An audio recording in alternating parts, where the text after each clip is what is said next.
1-2-1-2 world famous wake up show.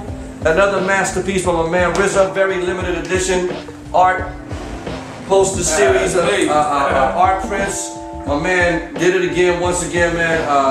But you know what? We did this in honor of the movie you got coming out. Yeah, see, this one I'm holding the sword in my hand, representing martial arts. See, we got Bruce Lee behind me, yeah. But we got a movie coming out. We did a little promo for it already, but everybody's been asking us. It's called Wu-Tang versus Golden Phoenix. No. You have the Wu-Tang versus Golden Phoenix trailer, right? But the trailer, that's right. The trailer, yeah. Well, that trailer, let's make something clear to the fans out there, to the people been watching me, what I'm doing. I'm working on a movie right now called The Man with the Iron Fist. Okay. This is a Hollywood studio-produced movie.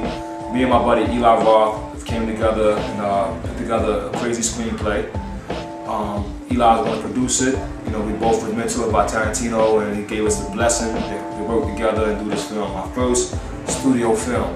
So that's going to be a real Hollywood film, and I really want anybody to support me and Wu-Tang to really support this film, because to me, The Man with the Iron Fist is like when I made 36 Chambers. Right. It's like my intro into hip hop, my intro into the world. That's right. And also it was like a fulfillment of a dream. And since Wu-Tang became famous, I felt like I was living my dream, and going around the world and spreading hip hop to the world was a blessing. But I have a new dream. You know what I mean? It's okay to have more than one dream in life. You know what I mean?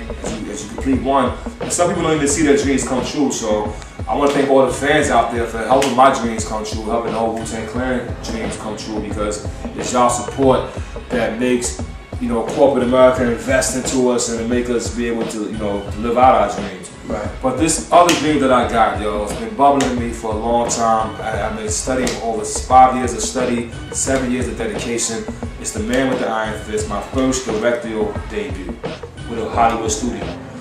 Now, before I got a chance to do this, I had to prove that I could make a film. To yourself or to Hollywood? Myself, okay. To myself, to Hollywood, and also to the martial art world. And so I did an independent film called Wu-Tang versus the Golden Phoenix. Okay. It was originally going to be named the Wu Chronicles or the Z Chronicles. I had different titles for it. But the movie is based about this guy, the abbot of Wu-Tang, being chased by these 7 grandmasters, and they want to get the Wu-Tang book and the Wu-Tang weapon. You know what I mean? Mm-hmm. And the abbot winds up getting injured and sick, and he finds me, just a regular farm boy, and he teaches me the way of Wu-Tang. And I become the person that has to protect the weapon in the book. Right. And so it's a film that I did independently.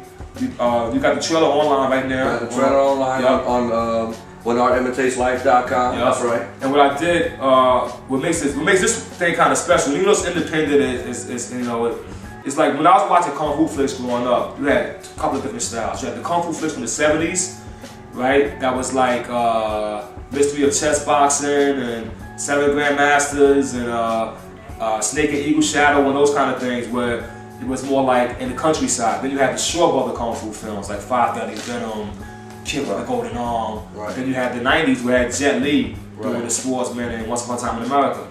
All these different films brought us different genres and different filmmaking styles. Mm-hmm. So the film Wu-Tang vs. Golden Phoenix is more like my homage to the 70s. It's really looking like the old school Joseph Cole, 18 Bronze Men. But the guy who helped me do the fight direction is actually the original fight choreographer from the 5 Deadly Venoms. His name is RZA. So when you watch the 5 Deadly Venoms, or you watch The Kid with the Golden Arm, or you watch movies like 5 Masters of Shaolin, and he did over 20 different films. This is the guy who made the fight sequences up. You know what I mean? Right. And back then, John Woo was the assistant director back then. Do you know that? No, I didn't know that. Yeah, John Woo was a cameraman back in those days, and now he's one of the greatest directors in history. Yeah, that's right. RZA was a stunt choreographer, but he's not famous. You know what I mean? Right. He's not famous outside his world. But I knew who he was. I had a friend called George Tam, who'd been a friend of mine for about 10 years, and I reached out to George, who actually knows Robert personally. George Tam is such a Kung Fu fan that he has a hair from Alexander Fushing, like one of his hairs. He keeps it in the jar. Right. Fushing was like one of the greatest martial art actors in the 70s and 80s. He'll be to us what James Dean was. Oh, okay. You know what I mean? Okay. He was a real guy. He died in a car accident. You know, he's one of our heroes. I love his movies and things. So, but anyway, George Tam, he introduced me to Robert Ty, and I got on the phone with Robert, who didn't speak much English. Right. But we hired him to come help me film this movie, yo. The Wu-Tang Bushes to go to Phoenix. And so you see the trailer of it now. Also had helping me out on it was we had members of the Jackie Chan stunt team. We had members of the USA Shaolin team. And we also had from Hong Kong a guy named K. Wong and Tony Leung. Now Tony Leung is an actor from all the old Shaw Brother movies. A guy who I watched all his movies. Now he's doing fight choreographing. Right. He helped also choreograph some of my scenes. This is 5 super fighters. This is Tony, right here. This is the 5 Deadly Venoms, the original classic that my boy Robert Ty is the fight choreographer. He's my stunt coordinator. Okay. This is the star of my movie. This is when he was young. He made this movie here over 20 years ago. He made about 60 martial arts films. This is like one of his earliest ones called The Invincible One. He did so many of them, it's hard to name them all. Right. And in this movie, he's starring alongside Fu Xing. This is Alexander Fu Xing as well, again right here. He was one of the great martial art actors who died at a very young age. You know, died in his prime. People call him like the James Dean of Hong Kong. He's a rebel. He's a real tough, cool guy, man. And I'm a big fan of his. So the thing I'm showing y'all these movies is showing that I got the real people to come help me do my movie. Okay. You know what I mean? As well as you know, so we had to go way to Hong Kong. Get the real characters. Yeah. Okay. And Taiwan. So let me ask you a question, man. How much did this movie wind up costing you in total? Try my kung fu. Okay. You know, when was it made exactly, man? Because there's rumors going around about a year ago, 5 years ago, 10 years ago. What is it exactly? Well, this movie's actually been in the process for, that'll be the day.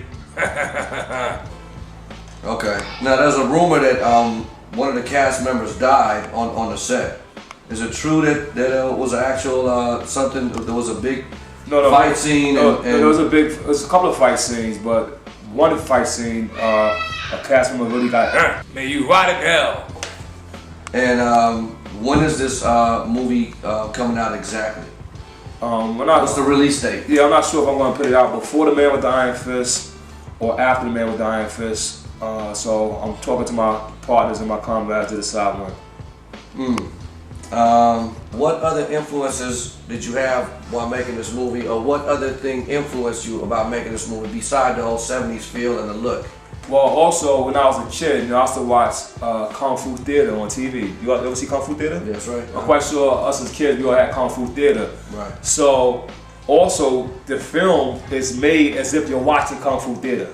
You know what I mean? Oh, okay. Yeah, okay. so when you watch it, it's like you think, my idea was to kind of take, because Kung Fu Theater don't exist no more. Right. And so my idea was to give kids of nowadays a chance to see how it was when we was watching movies on TV, sitting there waiting on Saturday afternoon for Kung Fu Theater to come on. Right. And you know, your brother fighting, turn this channel, turn this channel, turn this channel. But when Kung Fu Theater comes on, everybody agrees on watching it. Right.